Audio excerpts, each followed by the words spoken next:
दोस्तों नमस्कार। Talk with Ajay में आज हम रामचरितमानस के बारे में चर्चा करेंगे। दोस्तों, आपने सुना होगा, पढ़ा होगा, जाना होगा, दुनिया में रामचरितमानस से अच्छा कोई भी पुस्तक नहीं हो सकती है। सनातन के आधार पर आप सोचते हैं, मैं भी सनातनी हूँ, तो इसमें हम लोग आध्यात्मिक तौर पे इस पुस्तक का इस्तेमाल करते हैं। बहुत अच्छा, बहुत शुद्ध और बहुत ही पवित्र ग्रंथ माना जाता है हम लोगों के बीच में। परंतु यदि जो व्यक्ति हिंदू नहीं है, जो व्यक्ति हिंदू धर्म को नहीं मानने वाला है, अगर वो शख्स भी रामचरितमानस को पढ़ता है तो दुनिया में उससे अच्छी कोई भी पुस्तक नहीं हो सकती है।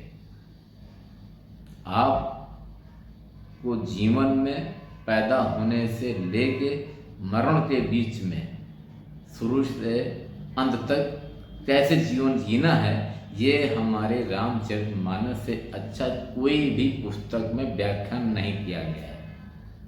एकलौती पुस्तक ऐसी है जिसका नाम रामचरितमानस है, जो स्वामी तुलसीदास जी ने लिखा है। वो भगवान के रूप में हम उनको मानते हैं।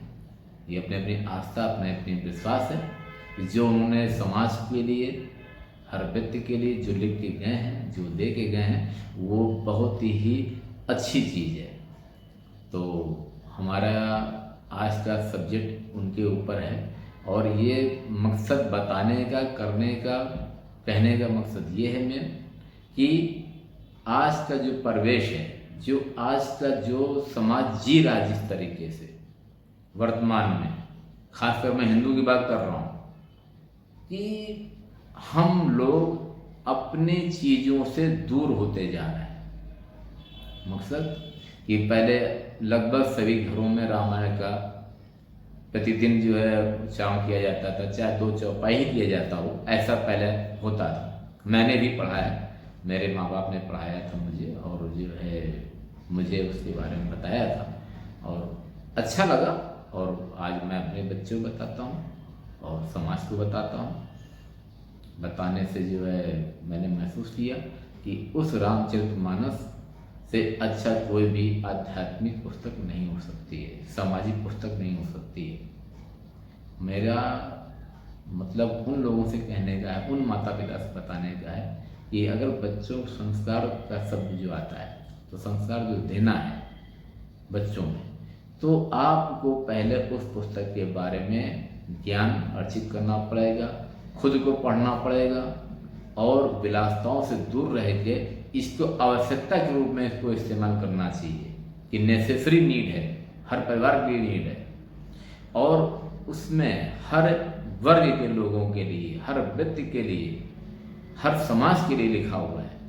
और बच्चों को किस उम्र में क्या क्या करना चाहिए, मैं आपको बताना चाहता हूँ। उसमें मूल क्या है रामायण का, कब कहाँ पर क्या करना चाहिए, ये रामायण लिखा हुआ है, ये रामायण बताती है। रामायण मैं बात कर रहा हूँ रामचरितमानस की, हम बात कर रहे हैं गोस्वामी तुलसीदास के द्वारा लिखी हुई रामायण की बात कर रहे हैं।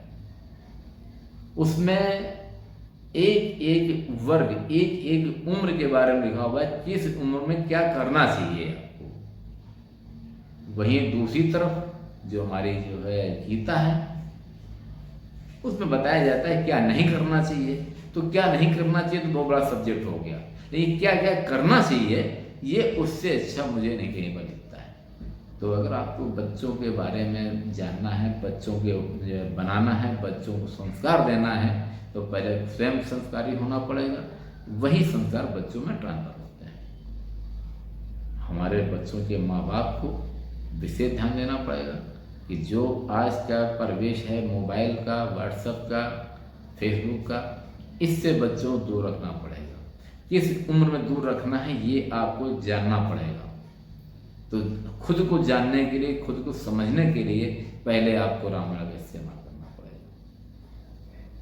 मेरे आपसे, अपने समाज से, अपने हिंदुस्तानियों से विशेषकर कहना है कि आप चाहे 2 चौपाई ही प्रतिदिन पढ़ते हैं, अगर नहीं प्रतिदिन पढ़ सकते हैं, आज के जो है अर्थ के समय में बहुत बिजी रहता है व्यक्ति, तो सप्ताह में एक दिन का प्रोग्राम बनाना चाहिए।